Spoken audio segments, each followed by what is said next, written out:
నమస్తే బ్రదర్, ఎలా ఉన్నారు? జస్ట్ ఇప్పుడే ప్రభాస్ నటించిన రాజాసాబ్ సినిమా చూసి వచ్చాను. సినిమా చూసిన తర్వాత నాకేమనిపించిందంటే చేతులెత్తి దండం పెట్టడం తప్ప వేరే ఆప్షనే లేదు. నిద్ర నీరసం వస్తుంది. అసలు అగమ్య గోచరం. సినిమా థియేటర్లో కూర్చున్నంతసేపు ఏం జరుగుతుందిరా బాబు, మనం ఎక్స్పెక్ట్ చేసింది ఏంటి, ఇక్కడ జరుగుతుంది ఏంటి? అసలు హారర్ ఫిల్మ్ అని చెప్పారు, కామెడీ హారర్ థ్రిల్లర్ అని చెప్పారు. కామెడీ ఎక్కడ ఉంది, హారర్ ఎక్కడ ఉంది, థ్రిల్లర్ ఎక్కడ ఉంది అని చూడడానికి సరిపోతుంది. అసలు ఈ సినిమాలో 1000-1200 టికెట్ రేట్స్ పెట్టేంత కంటెంట్ ఉందా? అసలు అవతార్ సినిమా బడ్జెట్ ఎంత? అంత పెద్ద సినిమాకే ప్రపంచవ్యాప్తంగా రిలీజ్ చేస్తే నార్మల్ టికెట్ ప్రైజెస్కి సినిమాని రిలీజ్ చేశారు. దీనికి 200 నుంచి 250 కోట్ల బడ్జెట్ పెట్టి 400-500 కోట్లు అని చెప్పి ఫ్యాన్స్ని దోచుకుంటున్నారు. అసలు ఎంత దారుణం ఇది! కేవలం అందిన కాడికి తీసుకొని జేబులో వేసుకుందామని చింతే తప్ప కనీసం మినిమం కంటెంట్ కూడా ఇవ్వలేకపోయారు. ఫ్యాన్స్ వచ్చేసి ఫ్లెక్సీలు కట్టి బ్యానర్లు కట్టి అభిషేకాలు చేసి వీళ్ళని స్టార్స్ని చేస్తే మళ్ళీ తిరిగి వాళ్ళకే బొక్క పెడుతున్నారు టికెట్ రూపంలో. పోనీ అంత టికెట్ తీసుకున్న తర్వాత సినిమాలో అంత కంటెంట్ ఉందా అంటే ఎక్కడుంది ఆ కంటెంట్? ఈ సినిమాని హారర్ థ్రిల్లర్ అని చెప్పారు. ఎక్కడుంది హారర్? ఎక్కడుంది కామెడీ? ఎక్కడుంది థ్రిల్లర్? ఇదొక ఫ్యాంటసీ అడ్వెంచర్ సినిమా అంతే. థ్రిల్లర్ లేదు, కామెడీ లేదు, హర్రర్ లేదు. వింటేజ్ ప్రభాస్ని చూపిస్తామని చెప్పారు కానీ అసలు ఆ వింటేజ్ ప్రభాస్ ఎక్కడ ఉన్నాడో మీరు టార్చ్ లైట్ వేసి వెతికినా కూడా కనిపించాడు. వింటేజ్ ప్రభాస్ అంటే ఎప్పటి ప్రభాస్? బాహుబలి తర్వాత ప్రభాస్ని మాత్రమే చూపించారు. సీజీఐలో ఆయన యంగ్గా కనిపించే విధంగా సీజీఐ చేశారు. మొత్తం ఫేస్ని 90% వరకు డూప్తోనే లాగించారు. అసలు ఎక్కడ ప్రభాస్ ఉన్నాడో కూడా అర్థం కాదు. కేవలం ఫేషియల్ ఎక్స్ప్రెషన్లు మాత్రమే తీసుకున్నారు. మిగతాది అంతా కూడా డూప్తోనే లాగించేశారు. పోనీ ఆయన ఆ కామెడీ ఏదన్నా పండిందంటే అది కూడా లేదు. అసలు కామెడీ అని చెప్పారు కానీ అది ఎక్కడ ఉందో తెలీదు. ఆయన ఏదో డైలాగ్ చెప్తుంటాడు, కామెడీ చేస్తుంటాడు, తాత వైర్లు కొరికేశారా అని, లేదా ఇంకోటి కామెడీ చేస్తుంటాడు. కానీ ఎక్కడ కూడా మనకు నవ్వాలో అర్థం కాదు. అసలు నవ్వడం సంగతి పక్కన పెట్టండి, ముందు ఆ డైలాగ్స్ మనకు అర్థం కావు. ఆయన చెప్పే డైలాగ్స్కి ఆ ఎక్స్ప్రెషన్స్కి అసలు సంబంధం ఉండదు ఆ సిచ్యువేషన్కి. అసలు ఆ డైలాగ్స్ ఏంటి మనం అర్థం చేసుకునే లోపే సినిమా ఎక్కడికో వెళ్ళిపోతుంది. అంతలోపలనే హీరోయిన్స్ వస్తారు, వాళ్ళతో రొమాన్స్ ఉంటుంది, మళ్ళీ డ్యాన్స్ ఉంటుంది, సాంగ్స్ ఉంటాయి, అలా వెళ్ళిపోతుంది సినిమా అంతే. డైరెక్ట్గా ఇంటర్వెల్కి వెళ్ళిపోతుంది. అసలు ఏం జరుగుతుందో అర్థం కాదు. అప్పటికే 1.5 hour అయిపోతుంది. మనకు అప్పటికే నీరసం వస్తుంది. సరే పోనీలే, ఇక సెకండ్ హాఫ్లో ఏమన్నా ఉంటుందంటే ఏమీ లేదు, అంతా డొల్లా. అసలు స్టోరీ విషయానికి వస్తే ఇందులో పెద్దగా స్టోరీ ఏం లేదు. హీరోకి ఒక నాయనమ్మ ఉంటుంది, ఆమెకి కొంచెం మతిమరుపు. వాళ్ళ తాతగారు ఎప్పుడో ఇంటి నుంచి పారిపోయి ఉంటాడు. ఆయన్ని వెతుక్కుంటూ ప్రభాస్ వెళ్తాడు. తర్వాత ఆయన చనిపోయి ప్రేతాత్మగా మారాడన్న విషయం తెలుస్తుంది. అప్పటికే ఇంటర్వెల్ అవుతుంది. హర్రర్ ఎలిమెంట్స్ ఎక్కడా కనిపించవు మనకి. హర్రర్ ఉండదు, థ్రిల్లర్ ఉండదు, ఏముండదు. సినిమా అలా వెళ్ళిపోతుంది. వింటేజ్ ప్రభాస్ అని, కామెడీ అని ఏదేదో ట్రై చేశారు. 3 హీరోయిన్లను పెట్టారు. వాళ్ళని గోక్కోవడం బరుక్కోవడమే సరిపోయింది సినిమా మొత్తం. ఇంకా ఏముండదు. ఆ ఇంటర్వెల్లో కాస్త ఆయన చనిపోయి ప్రేతాత్మగా మారిపోయాడు అని తెలుస్తుంది. కానీ మనం అప్పటికే ఆల్రెడీ ఊహించుంటాం ఆయన ఉండడు, ఆయన దయ్యమై తిరుగుతుంటాడని మనం అప్పుడే ఎక్స్పెక్ట్ చేశాం. మనకు తెలిసిపోతుంది. అక్కడ పెద్దగా థ్రిల్లింగ్ మూమెంట్ కూడా ఏముండదు. ఇంటర్వెల్ వస్తుంది, ఓకే. ఇక సెకండ్ హాఫ్లో ఏమన్నా ఉందేమో అని మనం అలా కూర్చుంటామే తప్ప ఫస్ట్ హాఫ్లో కూడా ఏమీ లేదు. ఇక సెకండ్ హాఫ్ స్టార్ట్ అయిన తర్వాత అసలు సినిమా ఎటేటో పోయింది. మొత్తం మైండ్ని కంట్రోల్ చేయాలని, మైండ్ గేమ్ అని ఏదేదో చేశారు, ఇల్యూజినేషన్ అని. అసలు ఏది నిజము ఏది ఇల్యూజినేషన్ అనేది మనకు సరిగ్గా చూపించలేకపోయారు, సరిగ్గా కన్వే చేయలేకపోయారు. ఇప్పుడు ఎంత పెద్ద సినిమా అయినా సరే, అంత పెద్ద బడ్జెట్ పెట్టిన అవతార్ సినిమానే ప్రేక్షకులు మొహమాటం లేకుండా తిరస్కరించారు, మూతి మీద కొట్టినట్టు చెప్పేశారు. ఎంత బడ్జెట్ అయినా పెట్టి ఉండొచ్చు, కానీ ఎమోషన్స్ అనేవి సరిగ్గా ఉండాలి ఏ సినిమాలో అయినా సరే. అసలు దీనిలో ఎమోషన్ అనేదే లేదు. ఆ నాయనమ్మ ఎమోషన్ అని ఒకటి పెట్టారు. మాటకు ముందు ఒకసారి నాయనమ్మ అంటాడు, మాటకు తర్వాత ఒకసారి నాయనమ్మ అంటాడు. నాయనమ్మ నాయనమ్మ సినిమా మొత్తం ఇంతే. ప్రతిసారి నాయనమ్మ నాయనమ్మ నాయనమ్మ నాయనమ్మ సినిమా అంతా. ఇంకా సెకండ్ హాఫ్లో అయితే పీక్స్కి వెళ్ళిపోయింది. ఇక ప్రీ క్లైమాక్స్ నుంచి అయితే ఇక నాయనమ్మ అనే పదం తప్ప మనకి ఇంకో పదమే వినిపించదు. అలా తీసుకెళ్లారు. ఎమోషన్ అంటే అదే. అసలు ఎందుకు అరుస్తున్నావు, అసలు ఏం జరుగుతుంది మనకు అర్థమైతే కదా సినిమాకి మనం కనెక్ట్ అయ్యేది. ఊరికి అరుస్తూ ఉంటాడు, నాయనమ్మ నాయనమ్మ నాయనమ్మ, మా నాయనమ్మను బతికించుకోవాలి, నువ్వేం చేయలేవు, నువ్వు రారా వారారా, ఇంతే, ఏముండదు. అసలు ఆయన చచ్చిపోయి ప్రేతాత్మగా మారిపోయాడు.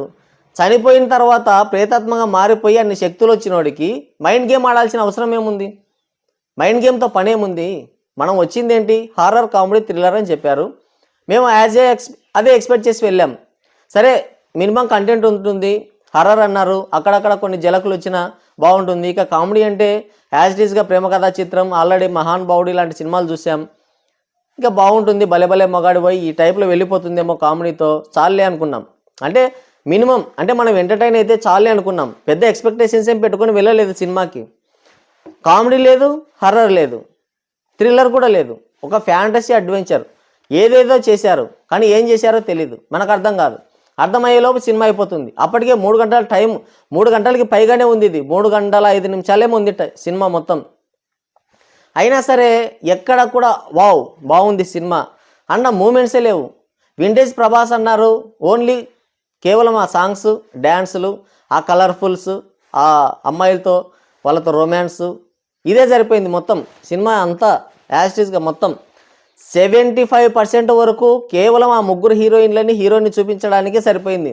వింటేజ్ ప్రభాస్ని చూపించాలనే తపన మాత్రమే సరిపోయింది. తపన ఉంటే సరిపోతుందా? టాలెంట్ ఉండొద్దు, సినిమాలో కంటెంట్ ఉండొద్దు, ఏమీ లేదు. ఇక మిగతా 25%లో హర్రర్ లేదు. అదేదో మైండ్ గేమ్ ఆడించారు, ఇల్యూజినేషన్ అంటారు, భావోద్వేగాలు అంటారు, ఎటెటో తీసుకుపోయారు.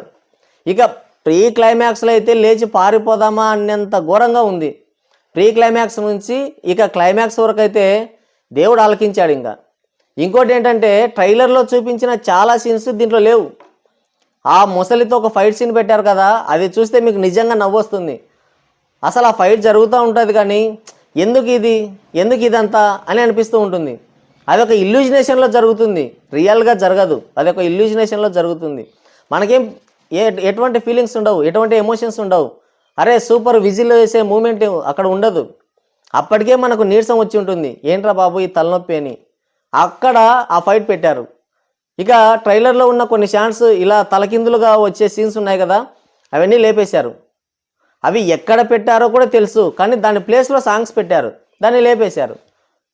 సాంగ్స్కి ఇచ్చిన ఇంపార్టెంట్ సీన్స్కి ఇవ్వలేదు. అవి మరి ఎందుకు తీశారో వాళ్ళకి తెలియాలి. ఇకపోతే ఆ క్లైమాక్స్ ఉంది, ఘోరం, ఘోరాతి ఘోరం. ఎప్పుడెప్పుడు అయిపోతే బయటికి వెళ్ళిపోదామా అని అనిపిస్తూ ఉంటుంది. ఇక క్లైమాక్స్ సీన్ అయిపోయిన తర్వాత కొన్ని షార్ట్స్ ఉంటాయి. అంటే ప్రభాస్ వాళ్ళ తాతకి అదేది పిండం పెట్టేది సీన్స్ అవి ఉంటాయి కదా, అక్కడ ప్రభాస్ ఎక్స్ప్రెషన్లు చూడాలి దేవుడా.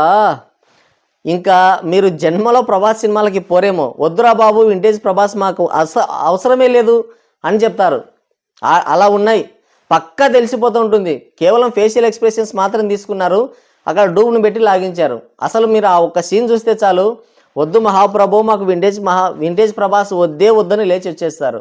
ఇంకోటి ఏంటంటే అది జోకర్ సీన్ ఒకటి పెట్టారు కదా, మామూలుగా ఇలా జోకర్ సీన్ వేసుకునేది ఒక షాట్ ఉంది కదా ప్రభాస్తో, అది ఎక్కడ పార్ట్ 2 కోసం పెట్టారు. పార్ట్ 1కే దిక్కు లేదు, మళ్ళీ పార్ట్ 2 ఏంటి? కేవలం పార్ట్ 2 కోసమే సాగదీశారా అనిపిస్తుంది మీకు ఆ సీన్ చూసినప్పుడు. అసలు ఆ సీన్ ఎందుకు పెట్టారో కూడా తెలీదు. అంటే ఈ సినిమా హిట్ అవుతుందని ఏమన్నా నమ్మకంగా ఉన్నారేమో. అసలు మారుతి ఇంటర్వ్యూస్లో చెప్పినట్టు ఏదో ప్రభాస్ ముగ్గురు హీరోయిన్లను పెట్టమంటే పెట్టాను, ఏదో ప్రభాస్ ఇలా చేయమంటే చేశాను, ఆయన కామెడీ పెట్టమంటే ఆయనకి ఇది నచ్చింది అది నచ్చిందని ప్రభాస్ మీదకి తోసేసినప్పుడే మనం అర్థం చేసుకోవాల్సింది. ప్రభాస్ ఎప్పటికైనా కథానాయకుడు కథ కంటే గొప్పవాడు కాకూడదు. కథ కంటే గొప్పవాడైనప్పుడు రిజల్ట్ ఇలాగే ఉంటుంది.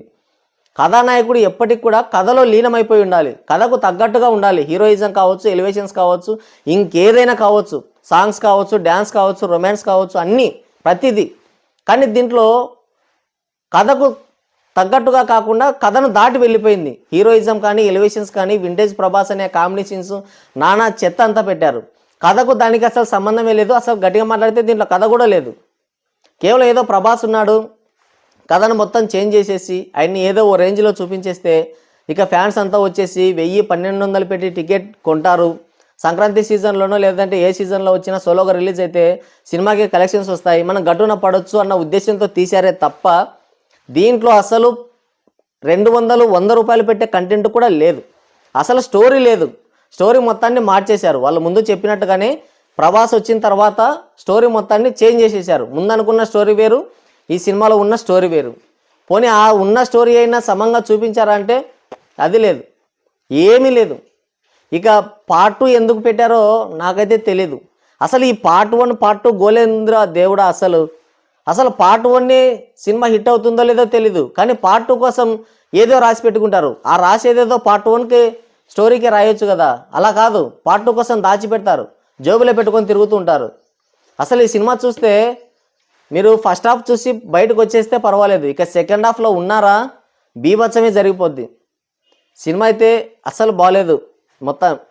ఇక ప్రభాస్ ఫ్యాన్స్ ఎవరైనా ఉంటే వాళ్ళు ఏమైనా కొంచెం ఫీల్ అవ్వచ్చు, కానీ మేబీ ప్రభాస్ ఫ్యాన్స్ కూడా అటు ఇటు చూస్తే పిన్ డ్రాప్ సైలెన్స్ అంతే, అంతకు తప్ప ఏమీ లేదు. గూస్ బంప్స్ వచ్చే మూమెంట్స్ కానీ, విజిల్ వేసే మూమెంట్స్ కానీ, అబ్బాయి ఈ షాట్ సూపర్ ఉంది అనే ఒక షాట్ కానీ ఏమీ లేవు. ప్రభాస్ అక్కడ వచ్చారు ప్రీమియర్స్కి, చుట్టూ చూస్తే అంత పిన్ డ్రాప్ సైలెన్స్. వాళ్ళ ఎక్స్ప్రెషన్లు చూడాలి మీరు. ఈ పాపం ఆ టైంలో నిద్రలు మేలుకొని అంత టికెట్ రేట్లు పెట్టి సినిమాలకు వచ్చారు, వాళ్ళ ఫేస్ చూస్తే అర్థమవుతుంది. సినిమా అయితే బాగోలేదు, నాకైతే నచ్చలేదు.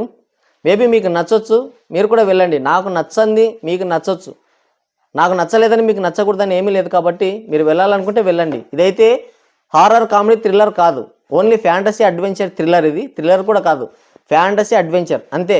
ఇదొక మైండ్ గేమ్. ఇక సెకండ్ హాఫ్ను భరించగలిగితే మీరు వెళ్ళొచ్చు ఈజీగా. అది మొత్తానికైతే సినిమా అయితే నచ్చలేదు. మరి ఈ సినిమా మీరు ఎవరైనా చూస్తుంటే కింద కామెంట్ చేయండి.